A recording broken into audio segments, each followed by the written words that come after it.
This week's 1044 is brought to you by Chevron Delos 600 ADF Ultra Low Ash Diesel Engine Oil. It's time to kick some ash. What role does the diesel engine play in the path towards zero emissions? Hey everybody, and welcome to the 1044, a weekly webisode from the editors here at CCJ. I'm Jason Cannon, and my co-host on the other side is Matt Cole. Diesel emissions have come a long way since the Smokey and the Bandit days. According to the Diesel Technology Forum, 53% of all commercial trucks are equipped with the newest generation clean diesel engine.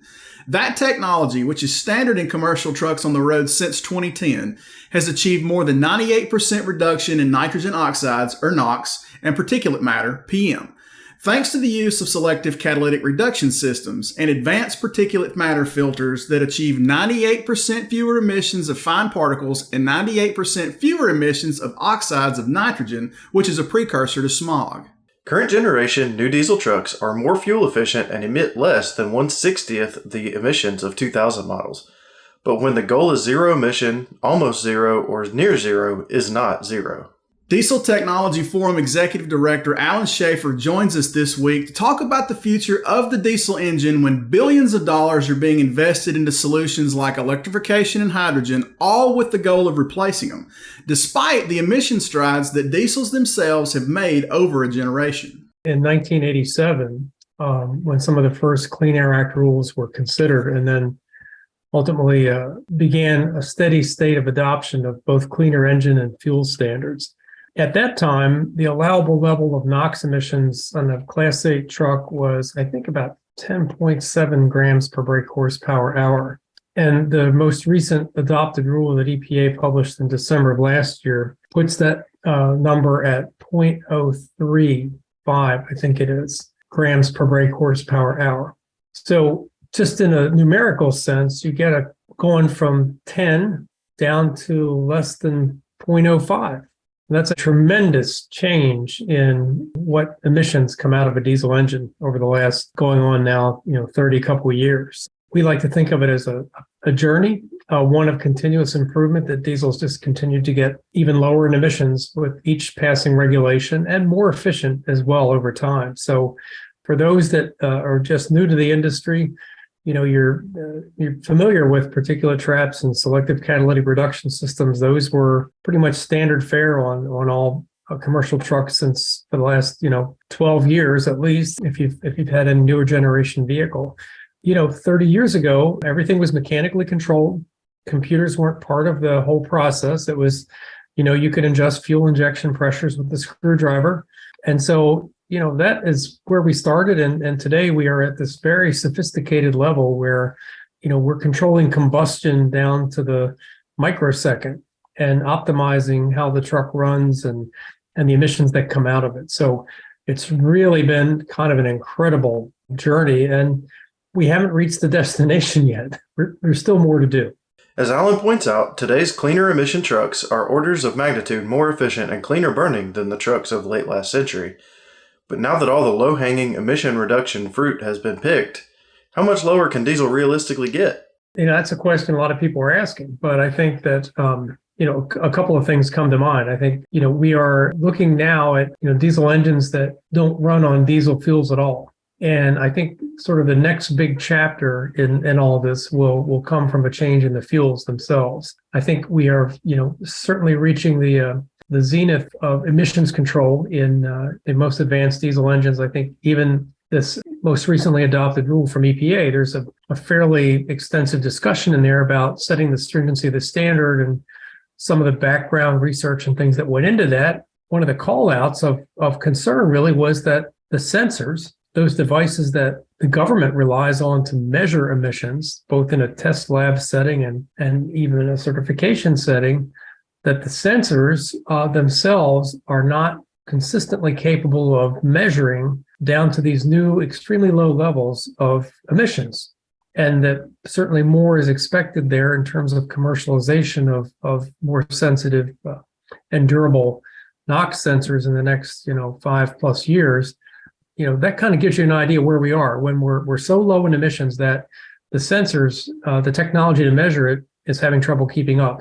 If you take a holistic approach to combustion and emissions, you've basically got two components, the engine itself and the fuel.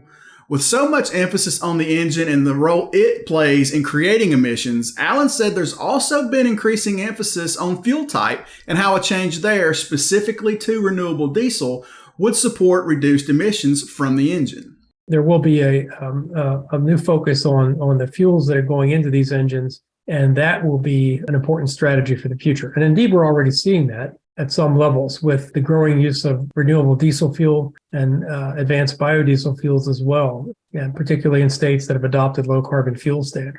There are some unknown aspects to it for sure, but if you look at sort of where things are headed, I mean, the trend is clearly for more investment in this high quality drop-in replacement for diesel fuel. We see that coming from the conventional refining sector and from some of the new energy providers like Neste and the traditional biodiesel producers like the Renewable Energy Group, the Chevron Renewable Energy Group now. So we see tons of investment out there in bringing more capacity to produce these advanced renewable biofuels.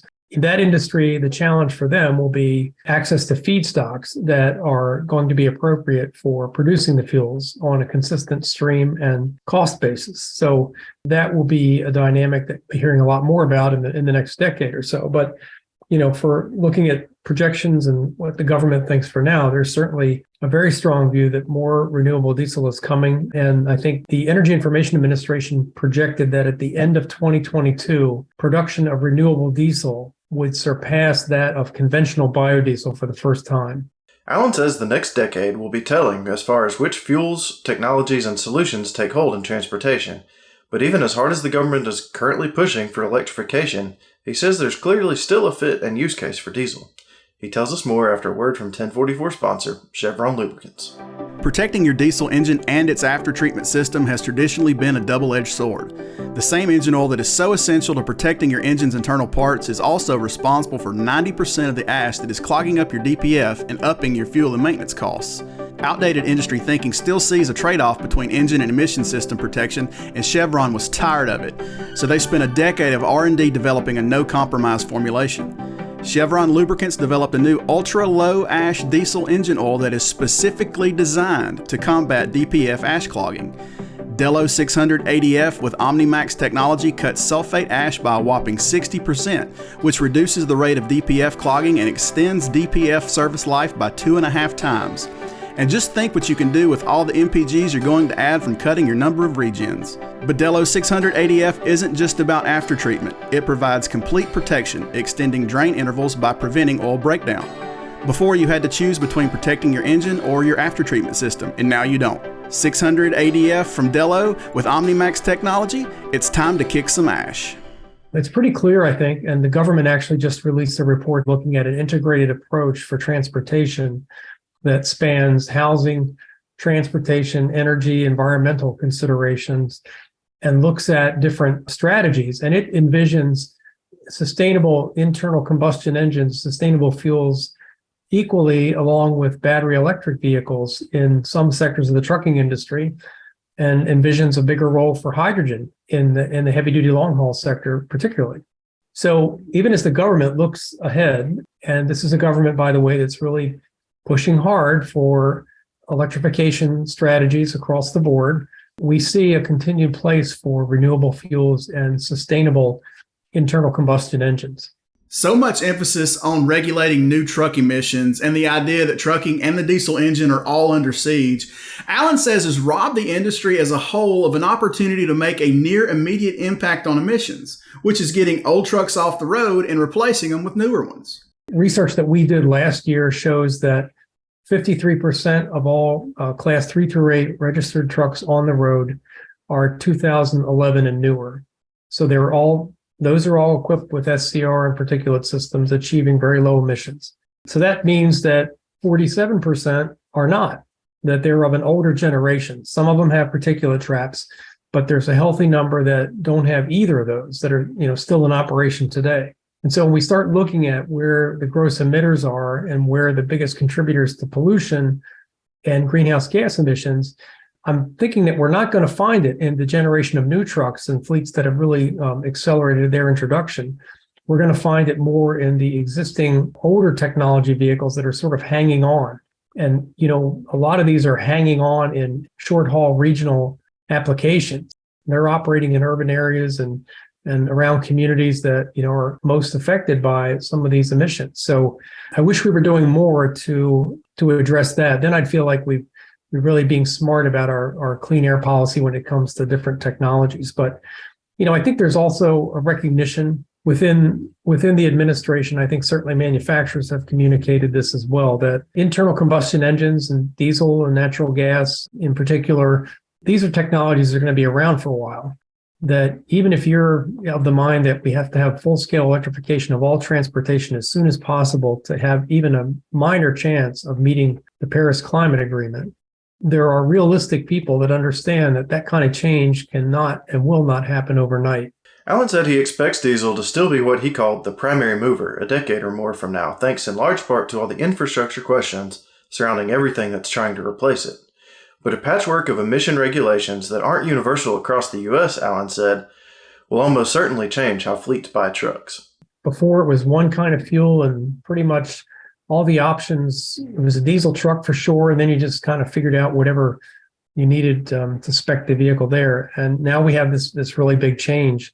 It's now also, you have to think about where you're operating, not just what your investment is going to be in 5 years, but which states are you operating in? Are you operating in any of those 15 states that are thinking about adopting California rules? We have Massachusetts, Oregon, Washington, New York, and New Jersey who have adopted California standards already. And of course, there's some of all this is hinging on California's waiver being approved by EPA. We'll see how that goes. But if you're a fleet guy, you got to be thinking about where you're operating too, because that might alter your strategy and when and how you buy new equipment as well. We have some states that are going to be more progressive and require more introduction of zero emission vehicles. Maybe that's going to have some funding associated with it. And maybe that's a place you can link up and get a portion of newer technology vehicles funded by the government. It's hard to know, but those are the kind of factors that I think play in the future. I think the harder part for this particular next chapter in diesel in 2027 is not so much from the technology side of things, but more from the, let's call it the business and market side, which is getting back to a little bit of a point I raised a minute ago, which is juggling both of these worlds, right? The world we're in now, which is heavily dependent on diesel, and the world that some regulators envision and some manufacturers are going to, which is more zero emission technology. Trying to straddle that world and decide how much investment goes into each is really going to, I think, test the capabilities of business leaders and truck OEMs to sort that out. And, what's the right compliance strategies? What's the cost of that? One of the things that the new rule requires, as you're probably aware, is that the emissions control systems be much more durable. Anytime there's a major change in emissions, we've seen widespread pre-buy of units from fleets looking to avoid being on that leading edge of first-generation technology and avoiding the bugs and the pains that come along with that. A pre-buy is likely to one degree or another ahead of the model year 2027 emissions change, but Alan says it's probably not necessary given that the technologies being deployed aren't exactly new or revolutionary. Before we were going from no particulate filter to particulate filter.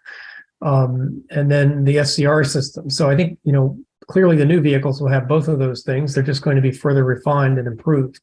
So maybe it's less of a concern in 2027 than it might have been, let's say, in 2006, 2005, when the particulate standard first came into being in 2007. There's a lot of factors there. And not the least of which, as I mentioned, is, what's your sustainability strategy as a fleet? Do you want your customers asking you for zero emissions technology? Are they happy with greenhouse gas reductions coming from a diesel fleet using renewable diesel fuel? It'll be your opportunity to sell that to them, and that's going to drive maybe some of your vehicle choices, replacement cycles, investments in the used market, et cetera, in the coming year. So really interesting time. We've just thrown a whole bunch of new variables into the mix. We're not introducing something new like mechanical emissions controls, like particulate filters or integrated SCR systems.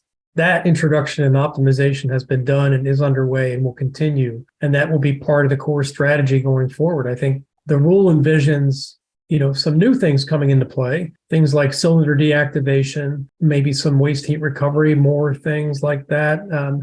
Some of those are newer technologies for sure that aren't standard features today, but so I see those as more as incremental change and not the kind of fundamental shift from something without a DPF to something with a DPF. That's it for this week's 1044. You can read more on ccjdigital.com. As always, you can find the 1044 each week on CCJ's YouTube channel. And if you've got questions, comments, criticisms, or feedback, please hit us up at 1044trucking@gmail.com or give us a call at 404-491-1380. Until next week, everybody stay safe.